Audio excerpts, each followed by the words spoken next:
माई तू जानो तो कि ना का बोल बेटी माई ओसु अपने क्लास में फर्स्ट डिवीजन से पास के बानी माई तोरा काम कहिला कि तन मन लगा के पढ़ और हमनी के नाम रोशन कर आखिर तोहरा सिवा हमनी के बात बेटा चाहे बेटी तू ही न बाड़ू माई आज की युग में चाहे लड़की में चाहे लड़का में कोई फर्क नहीं है सबके समान अधिकार बा हर जगह नारी के आधा अधिकार होखेला भगवान करस की तू एक दिन पढ़ लिख के बहुत बड़ नारी के रूप में समाज के सामने आओ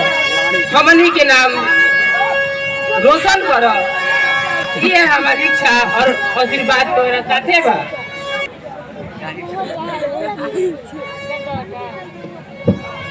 प्रेमलता बेटी प्रेमलता बाबूजी रहुआ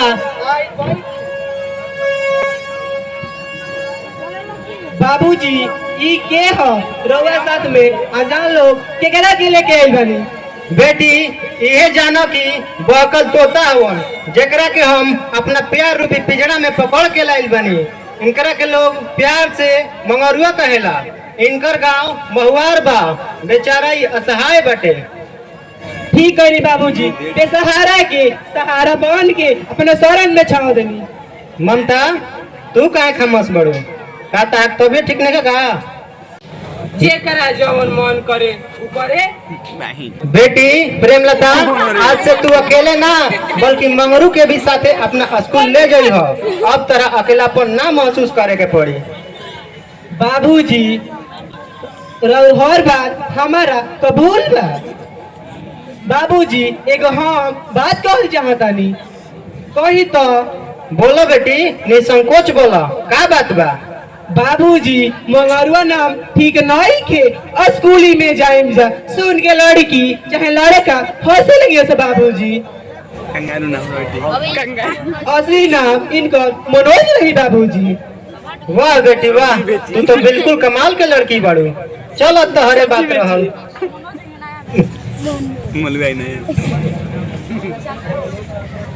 मम्मी होनी जा चलो मनोज तू नाश्ता कर ला चलो ममता तू काहे खमास बाड़ू का तार तबियत ठीक नहीं के का भगवान करस की कहे वाला के तबीयत खराब होके हमार काहे के तबीयत खराब होगी ममता तार रसलीला हम सब समझता नहीं लेकिन एगो बात हमेशा याद रखे के चाहिए जे दूसरा के उपकार करेला भगवान ओकरा के खुद उपकार करेला हमहू ढेर देखनी रहुआ नियन उपकार करे वाला वो आज के युग में देखा तानी नु महंगाई आकाश छुअता ममता तार सोचे में गड़बड़ी बा सोचो तो तोहरे बात रहल लेकिन तोहरा समझ में नहीं खे आवत मान लो हमनी के तीन प्राणी के बीच में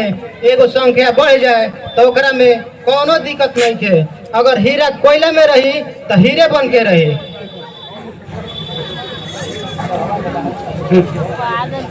वो तो हमहू जानत नहीं अगर कहीं हीरा कहीं नकली निकल जाई तब का होई जी ममता ई तार भूल बा ऐसा कबो ना हो सकेला ठीक बा प्रोफेसर साहब एकर जवाब समय आइला पे दिया